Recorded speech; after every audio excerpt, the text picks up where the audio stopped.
매일 성경과 함께하는 오늘의 큐티 시간입니다. 6월 2일 오늘의 말씀은 고린도전서 1장 10절에서 17절입니다.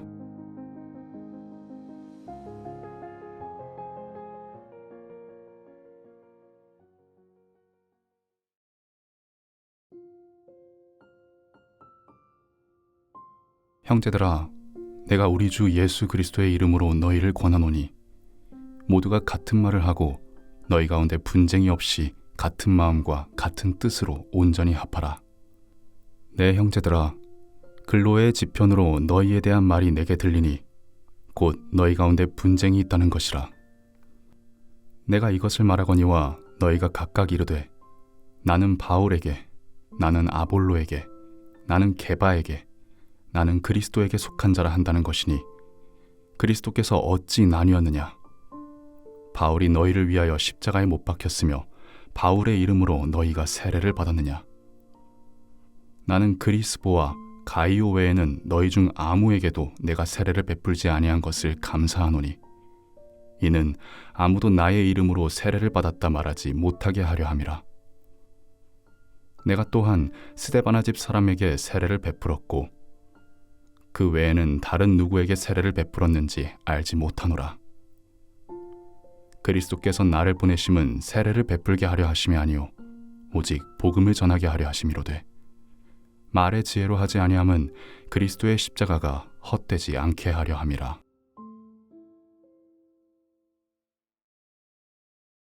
(2026년 6월 2일) 화요일입니다. 오늘 묵상할 본문은 고린도전서 1장 10절부터 17절 말씀입니다. 어제는 편지의 발신자와 수신자 바울이 하나님께 올려드린 감사의 내용을 살펴보았습니다. 오늘 본문에서 바울은 용건을 시작합니다. 바울은 처음부터 고린도 교회가 갖고 있는 문제에 대해서 언급하는 것이 아니라 좀 더 이상적인 교회의 모습에 대해서 권면하면서 편지의 본론을 시작합니다.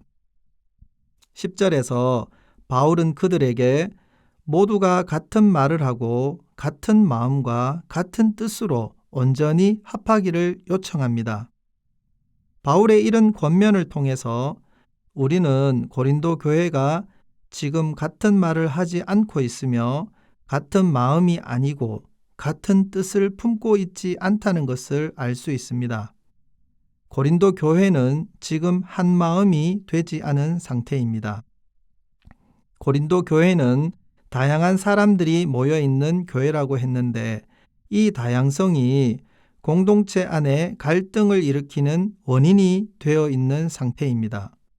그래서 바울은 서로 다름을 인정하면서 하나가 되기를 요청하는 편지를 쓰고 있습니다. 11절에서 바울이 자신의 용건을 밝힙니다. 내 형제들아, 글로에의 지편으로 너희에 대한 말이 내게 들리니 곧 너희 가운데 분쟁이 있다는 것이라.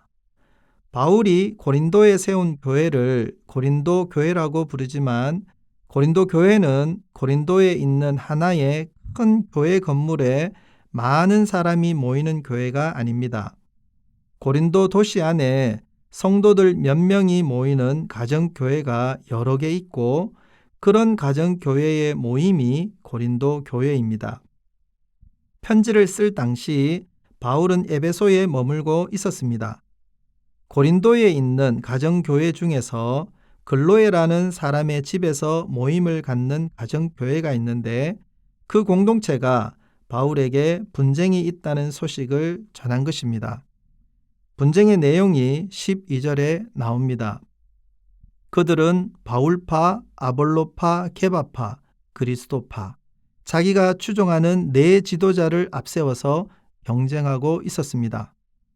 고린도에 와서 복음을 전하고 교회를 세운 바울을 따르는 바울파, 다른 성경을 통해서 알 수 있듯이 설교를 잘한 아볼로를 따르는 아볼로파, 예수님의 12 제자 가운데 수제자였던 베드로, 즉 게바를 따르는 게바파, 인간 지도자보다 예수님 따르겠다며 그리스도파라고 주장하는 사람들도 있었습니다.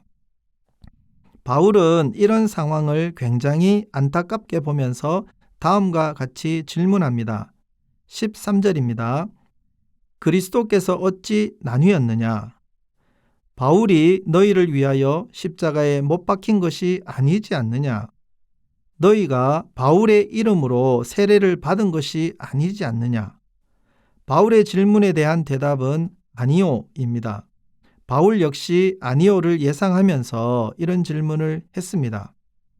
바울은 자신이 소수의 사람에게만 세례를 베풀어서 다행이라고 말합니다. 바울이 세례 문제를 언급하는 까닭은 고린도 교회에서는 세례를 주고받는 과정을 마치 당시의 철학 학파의 선생님과 제자의 관계나 정치 집단의 후견인과 후원받는 자의 관계로 오해했기 때문인 것 같습니다. 바울은 세례의 주체가 사람이 아니라 그리스도임을 강조했습니다. 17절 앞에 왜냐하면이라는 접속사의 번역이 빠져 있습니다. 바울이 세례에 대해 무관심한 것처럼 보이는 까닭은 왜냐하면 예수님은 세례를 주기 위해서가 아니라 복음을 증거하기 위해서 바울을 사도로 세우고 보내셨기 때문입니다. 교회로 모인 성도는 주 예수 그리스도의 이름으로 하나가 되었습니다. 마음에 드는 사역자를 추종하여 분열되면 안 됩니다. 세례는 그리스도의 죽음과 부활에 동참하는 것입니다. 그리스도의 이름으로 세례받은 자는 그리스도의 통치 아래에서 그리스도와 연합한 사람임을 기억해야 하겠습니다. 기도하겠습니다. 우리는 예수 그리스도 안에서 하나가 되었습니다. 사람 지도자를 과도하게 추종하다가 분열하는 일이 생기지 않게 지혜를 주옵소서. 예수 그리스도 이름으로 받은 세례의 의미를 되새기며 오늘도 예수님의 통치 아래에서 살겠습니다. 예수님 이름으로 기도합니다. 아멘.